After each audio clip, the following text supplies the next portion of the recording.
आज हम reflected impedance के बारे में डिस्कस करेंगे। रिफ्लेक्टेड इम्पीडेंस मीन्स प्रतिबिंबित प्रतिबाधा या इसको परावर्तित प्रतिबाधा भी कहते हैं। यदि दो परिपथ प्राथमिक व द्वितीयक, जैसा कि आप चित्र में देख रहे हैं या नीचे, यदि दो परिपथ प्राथमिक व द्वितीयक परस्पर युग्मित हों, देखिए दोनों युग्मित हैं, तथा प्राथमिक परिपथ में वोल्टेज स्रोत व द्वितीयक में लोड प्रयुक्त किया जाए तो प्राथमिक परिपथ की निवेशी प्रतिबाधा यानी इनपुट इम्पीडेंस लोड पर निर्भर होती है।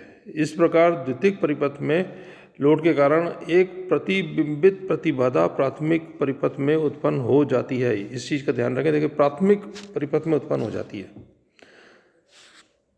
तो ये देखिए, जैसा डायग्राम में है, दो युग्मित परिपथ हैं।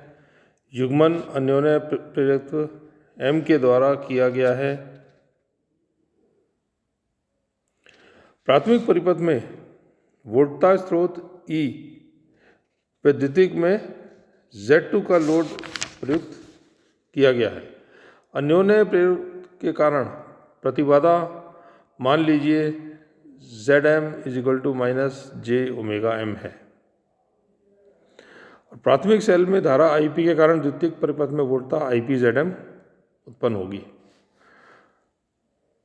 तो चित्रानुसार देखें आप, युग्मित परिपथ के तुल्य परिपथ के अनुसार IPZ1 प्लस IPZL1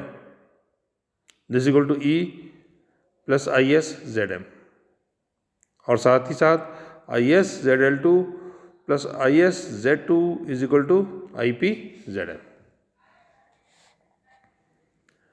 यदि अपन Z1 प्लस ZL1 को ZP से डिनोट करें और Z2 प्लस ZL2 को ZS से, तो ये दोनों इक्वेशन 1 और 2 जो है मेरी बन जाएंगी IPZP E प्लस ISZM और ISZS IPZM। इस समीकरण से IS का मान, ऊपर वाली समीकरण मतलब 4 से IS का मान 3 में रखें तो अपने पास इक्वेशन मिलेगी IPZP E plus IPZM square upon ZS, जिससे अपने को IP का मान मिल जाएगा कि IP E upon ZP minus ZM square upon ZS। अतः प्रभावी निवेशी प्रतिबाधा जो है, जिसको अपन ZI से डिनोट करेंगे, वो हो जाएगी E upon IP which is equal to ZP minus ZM square upon ZS।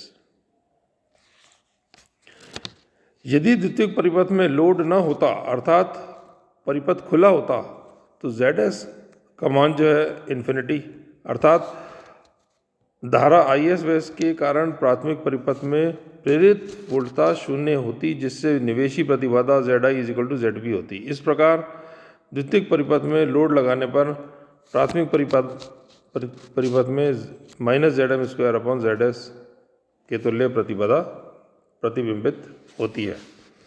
अतः प्रतिबिंबित या परावर्तित प्रतिबाधा को अपन लिख सकते हैं this is equal to minus ZM square upon ZS। एक एग्जाम्पल लें अपन, ये चित्र देखें आप एक, इसके अनुसार एक ट्रांसफार्मर के युग्मित परिपथ पर अपन विचार करते हैं। इस परिपथ में ZB is equal to R1 plus J omega L1 और ZS is equal to R2 plus J omega L2 तथा ZM is equal to J omega M। यदि प्रारंभिक कुंडली में फेरों की संख्या N1 है तथा द्वितीय कुंडली में N2 और प्राथमिक कुंडली के एक फेरे में एकांक धारा प्रवाहित होने से उत्पन्न चुंबकीय फ्लक्स फाई है, तो फ्लक्स क्षरण नगण्य मानते हुए एकांक धारा में पूर्ण कुंडली से उत्पन्न फ्लक्स N1 फाई है, जो कुंडली के प्रत्येक फेरे से संबद्ध है। अतः एकांक धारा के कारण पूर्ण कुंडली से संबद्ध flux this is equal to N1 into N1 phi, और ये बराबर होगा स्वयं प्रेरकत्व self inductance that is L1। अतः अपन लिख सकते हैं कि L1 is equal to N1 square phi और L2 is equal to N2 square phi, या और अपन M लिख सकते हैं this equal to N2 into N1 phi which is equal to N1 N2 phi, और इसका मान बराबर होता है अंडर रूट L1 L2 के। तो लोड की उपस्थिति में निवेशी प्रतिबाधा कितनी हो जाएगी, Zi which is equal to Zp minus Zm square upon Zs। Zp का मान होता है R1 plus J omega L1, Zm is J omega M, तो Zm स्क्वायर हो जाएगा जे ओमेगा M का square upon Zs, this is R2 plus J omega L2। तो this will be equal to R1 plus J omega L1 plus omega square L1 L2 upon R2 plus J omega L2, और इसको अपन यदि solve करें तो इसका मान आएगा R1 R2 plus J omega L2 R1 plus J omega L1 R2 upon R2 plus J omega L2। R1 के व R2 के मान जो हैं प्रतिबाधाएं जे ओमेगा L1 व जे ओमेगा L2 से बहुत कम होते हैं, अर्थात R1 is very very less than J omega L1 व R2 is very very less than J omega L2।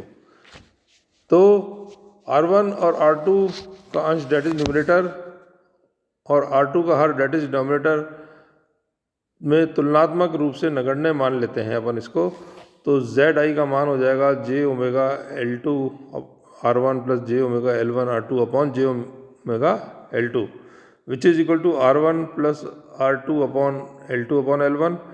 तो ये बराबर हो जाएगा R1 plus R2 upon N2 upon N1 का होल स्क्वायर। इस प्रकार लोड प्रतिरोध R2 का प्राथमिक परिपथ में योगदान R2 upon N2 upon M1 का होल स्क्वायर, जो प्रतिबिंबित परावर्तित प्रतिरोध है N2 अपॉन N1 रूपांतरण अनुपात ट्रांसफार्मर रेशो है।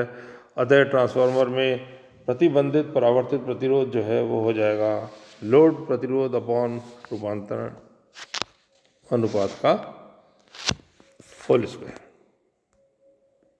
आज इसको हम यहीं ख़त्म करते हैं। Thank you.